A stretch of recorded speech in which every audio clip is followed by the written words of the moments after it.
morning, church. My name is Kevin PK, and welcome to the FBC show. And this is Pastor John. Yes, you can also call him PJ. All right, so see how well that goes over. No, it doesn't go over. Or Super Pastor Man.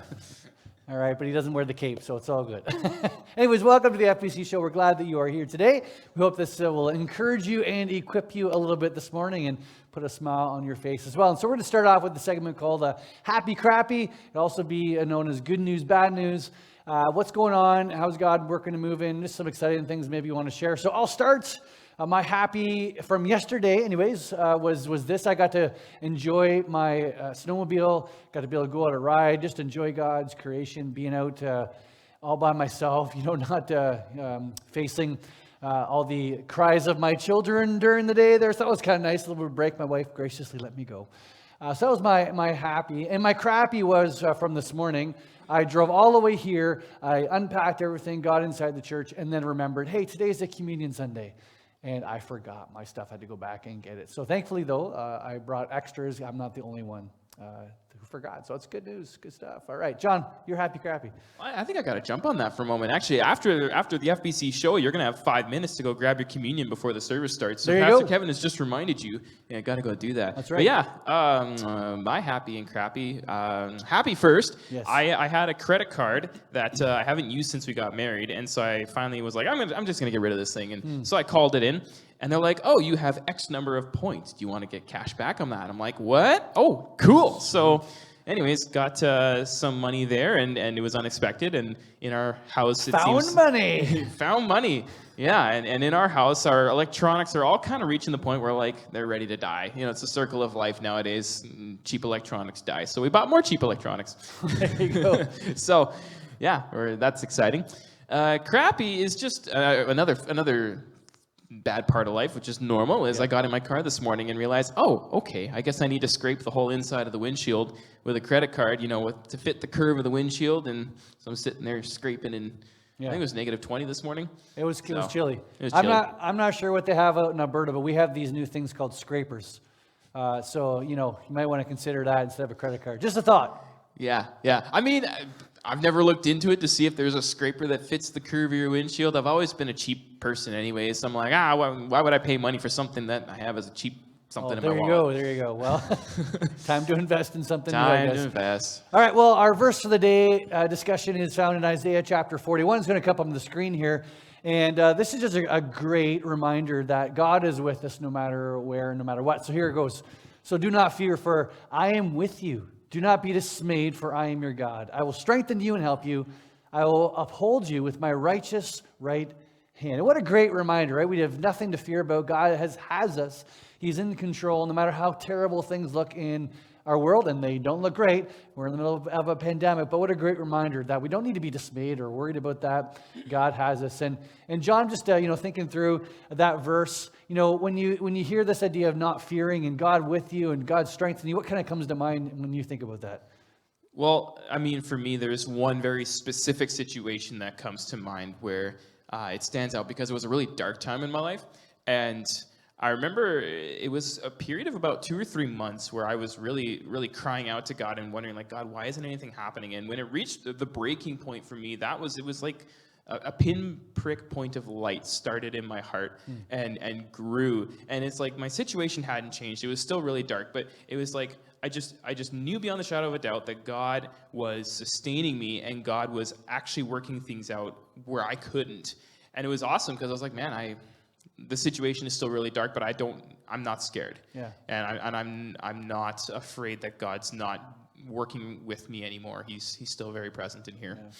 What a great reminder. As we take a look at the context, God's doing that with the nation of Israel, just reminding them in tough times, hey, I am right here with you, walking beside you. I'm in the valley of the shadow of death with you. And just as he is with you and I as well in our toughest times, but also in our mountaintop experiences. God is with us. We got nothing to fear or be dismayed about. What a great encouragement.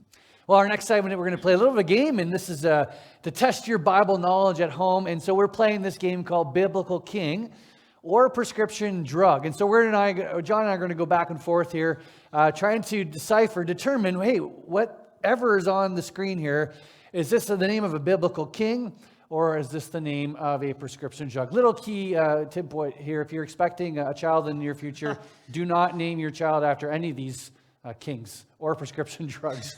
Just a thought. Yeah, I was just thinking you might get it confused and then accidentally pick what you thought was a Bible name and know it's a prescription drug. Yeah, you never know. Right? So let's go. I'll start, and we'll see what the first one is here. Let's go ahead. All right. Jakakfi. I'm not sure how you say that. Jakakfi. There you go. Is it an FDA-approved drug used primarily to help treat specific forms of bone marrow cancer, or the king of Persia from 42 to 37 BC? Most are known for pushing back the invasion of the Babylonians. Oh boy. I really have no clue on this one. Jakakfi. I'm going to go with king of Persia. That's my guess. Oh, so wrong. I'm 0 for 1 already, John. Okay, this game is wild. I'm also going to be no clue here. All right, John, you're up. Rehavam, an FDA-approved drug used to treat childhood asthma and other pediatric breathing problems. I'm sorry if I mess up terms here. Or the king of Judah from 931 to 913 BC, infamous for nearly going to war with the nation of Israel. You have no idea. Not even the faintest idea. I'm going to go with the king of Judah as well. Let's see what happens. Wait a minute. Why Good guess. I actually just second guessed myself, but I'm wondering if that's like the Hebrew, that's more of a Hebrew pronunciation, because I don't remember him being a king of Judah. I have no idea. We'll have to Google it later. All right, next one. See if I can get this. Cambeses, an FDA-approved drug used to put patients into a deep sleep for 20 hours or during long surgeries, or the king of Persia from 530 to 522 BC, first king of the combined Persian Babylonian Empire. I'm pretty sure I know this is an FDA-approved drug, but anyways, let's see what happens. Oh, man. 0 for 2. How did I get that wrong? Oh, my goodness. I'm so terrible this morning. I'm just not up on my biblical kings or prescription drugs.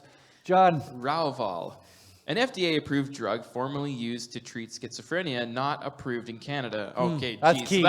That's got to be key. So if we were playing in the States, maybe we'd have an idea on this one. Maybe. Or the last king of Judah, whose reign ended with the reconciliation of Israel in 586 BC. You know what? I'm going to go with FDA. Yeah, I think with you're the right. drug on this one. I would go with that one too. Okay. You're getting the easy ones. Yeah. That's not fair. All right, here we go. Let's move on. Labashi. Oh boy. An FDA-approved drug used to treat serious parasitic infections, especially in toes or fingers.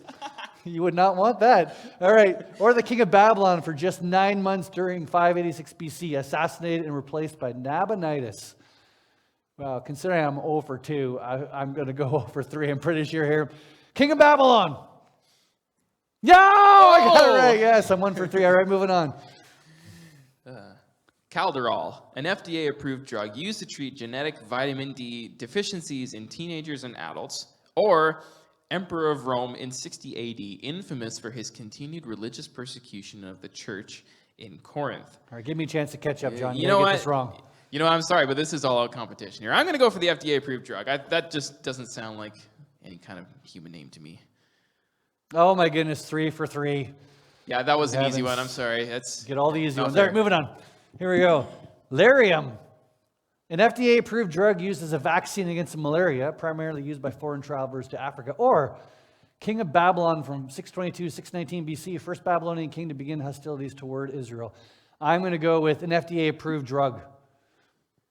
Yes! Ooh. I'm catching back up. 2 for 4.